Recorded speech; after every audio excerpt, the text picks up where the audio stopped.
এতে নারী চলন বাঁকা, যাকে চোখেই ভালো লাগে না তাকে মনে ভালো লাগাবো কি করে? যে আমার চোখের শত্রু তার সাথে একসাথে সংসার করা এটাও কি পসিবল? কখনোই পসিবল না। বলছিলাম পাশের বাসার ভাইয়ের কথা, বাড়িওয়ালার ছেলে, বেশ টাকা পয়সার মালিক, দীর্ঘদিন বিদেশ করে এসেছেন, ভালো স্মার্ট, কিন্তু পড়ালেখা একটু কম জানে। ভাইয়ার ফ্যামিলি তার জন্য মেয়ে ঠিক করে রেখেছেন, ফ্যামিলির সাথে একটা যোগাযোগ আছে, তাদের একটা আন্ডারস্ট্যান্ডিং ভালো হয়েছে। কিন্তু ভাইয়া এসে তাদের পরিবারে গিয়ে বলল যে তার ভালো লাগেনি।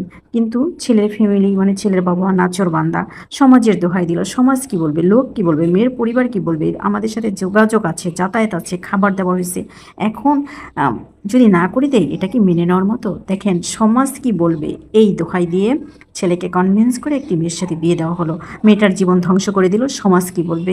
মেয়েরা কিন্তু এর কিছুই জানে না। যাই হোক, মেয়ে বিয়ের পরপরই বুঝতে পারছেন, কিন্তু মেয়ে মানুষ তো মেনে নিল সব কিছু।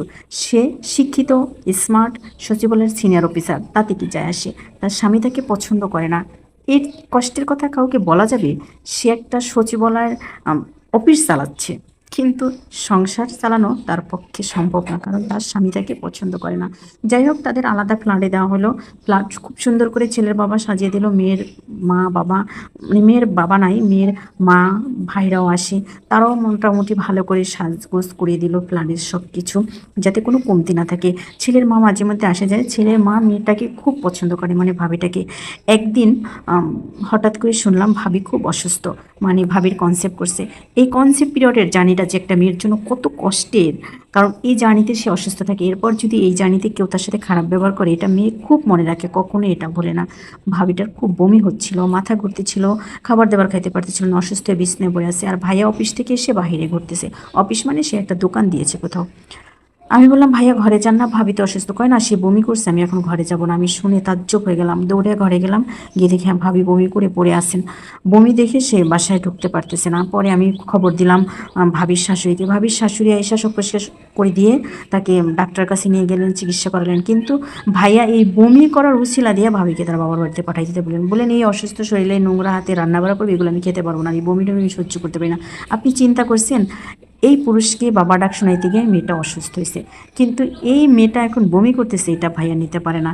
আপনাদের কাছে প্রশ্ন রইল, এটা কেমন একটা বিষয়? যাই হোক, ভাবিকে বাবার বাড়িতে পাঠিয়ে দেওয়া হলো। ভাবি বাবার বাড়িতে থাকলো। ভাইয়া এই সময়ের কারণ অকারণে ফোনে এমনি সেমনি ঝগড়াঝাটি করে ভাবিকে আর আনবে না, সাফ সাফ জানাই দিল। ভাবিও আর আসবে না, বুঝতে পারছে যে কখনই আর সংসার করা সম্ভব হবে না। কারণ এত কিছুর পরেও আমি এরকম একজন অফিসার, তারপরে যে তাকে মেনে নিলাম, তার সাথে সংসার করতে এগ্রি হলাম, তারপরে যেহেতু সে আমার ভুল ধরে কিংবা আমাকে সহ্য করতে পারে না, তাহলে তার এভাবে সংসার করা সম্ভব না। ভাবিও আর আসলো না। বাচ্চা পেটে থাকা অবস্থায় ডিভোর্স হয় না, পরে ওনাদের ডিভোর্স হয়েছে। পরে ভাইয়া একটা বিয়ে করেছেন, একদম গেও একটা মেয়েকে, দেখতেও সুন্দর না, স্মার্ট না, কাপড় চুপড়ের ছুরত রাখে না।